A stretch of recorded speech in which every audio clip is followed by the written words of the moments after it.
On 3 occasions in the past 4 months, Alabama's Department of Corrections has bungled its lethal injections procedure.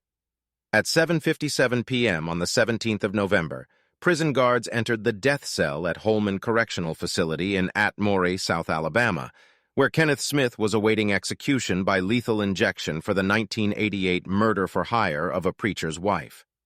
The guards put Smith in handcuffs and leg irons, then led him to the execution chamber and strapped him tightly to the gurney. As he lay there, he prepared himself for imminent death. He looked up at the fluorescent lights and was struck by how they formed the shape of a cross. Over 33 years on death row, he had found faith, and he sang quietly to himself, "I'm not alone." 2 minutes before Smith was taken into the death chamber, the 11th Circuit Court of Appeals had put a stay on his execution. The judges found reasonable grounds to suspect that the team in charge of setting up the intravenous lines for the lethal injections would have extreme difficulty in accessing the prisoner's veins, and that as a result, he would be inflicted with super-added pain. Despite a clear order to stop from one of the country's highest courts, the execution team pressed on. According to Smith's lawyers, who have relayed his account of events in court documents, he believed that he would die soon and that there was nothing more that could be done. At 10 p.m., with the appeal court stay still in place, a 3-person IV team, their identities obscured behind green, blue, and red scrubs, respectively, entered the chamber, ready to inject the drugs that would kill smithmidazolam hydrochloride, rocuronium bromide, and potassium chloride. Blue scrubs tied a tourniquet around Smith's upper arm and then stuck a needle into him. When Smith protested that he was stabbing into his muscle, Blue Scrubs replied, "No, I'm not." After that attempt failed, Green Scrubs began slapping Smith's right hand, then piercing it in several places. With each jab, Mr. Smith could feel the needle going in and out and moving around under his skin, causing him great pain, the lawyers recorded. When no workable veins could be found, Blue Scrubs instructed the prison guards to flip the gurney backward so that the prisoner's feet pointed towards the ceiling while his head bowed to the ground.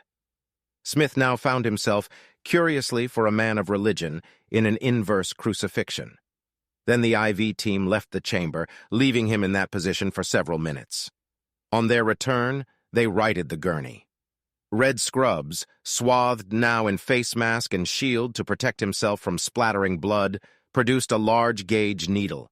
He began piercing it under Smith's collarbone in an attempt to begin a central line of 4 in his subclavian artery.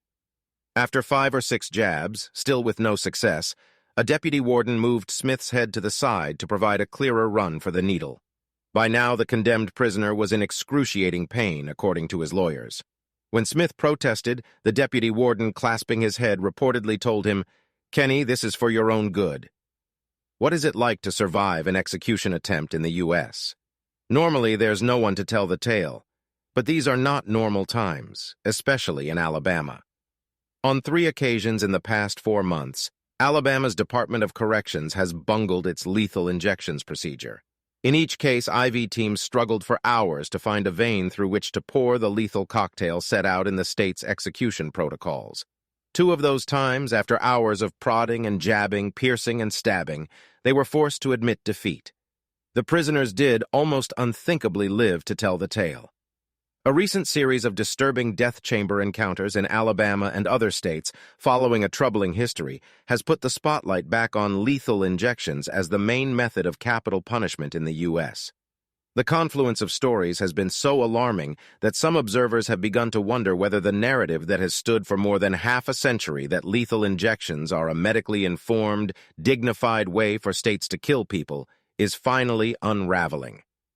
The procedure was first proposed by a medical examiner in Oklahoma in 1977 as a more civilized, painless alternative to the electric chair and firing squad. But from the start, it has been dogged by problems ranging from controversies surrounding the pharmaceutical drugs used in the cocktail to prolonged and potentially agonizing deaths.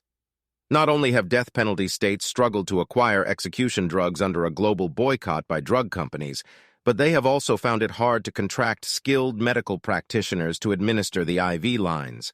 Both the American Medical Association and the American Board of Anesthesiology prohibit their members participating in executions. As a way around these hurdles, many states have wrapped themselves in a veil of secrecy to avoid public scrutiny. In Alabama, the members of the execution team are kept strictly anonymous. The establishing of IV lines is a process that occurs, literally, behind a closed curtain in the absence of media and other public witnesses. Under Alabama's execution protocols, the curtain over the window of the official viewing room is to be opened only after the IV team has completed its task.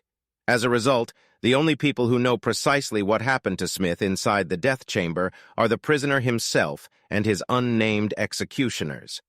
The recent spate of disastrous lethal injection executions have shown that whatever the drug, whatever the protocol, condemned prisoners often spend their final hours in agonizing pain and distress, said Maya Foa, director of the human rights group Reprieve U.S.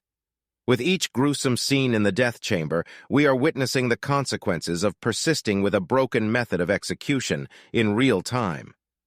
In Smith's case, the IV team's labors failed. He was still in the chamber when the U.S. Supreme Court gave its go-ahead for the execution, but shortly before midnight, when the death warrant would expire, the procedure was called off. The prisoner, still alive but riddled with holes and profoundly traumatized, was returned to his cell. He had been strapped to the gurney for 4 hours. Smith is one of only 2 people alive today who have survived an execution procedure in the U.S. His fellow member of this exceptionally small and undesirable club, Alan Miller, was subjected to an attempted execution by Alabama in September. Miller has been on death row for 22 years for shootings that killed 3 co-workers in 1999.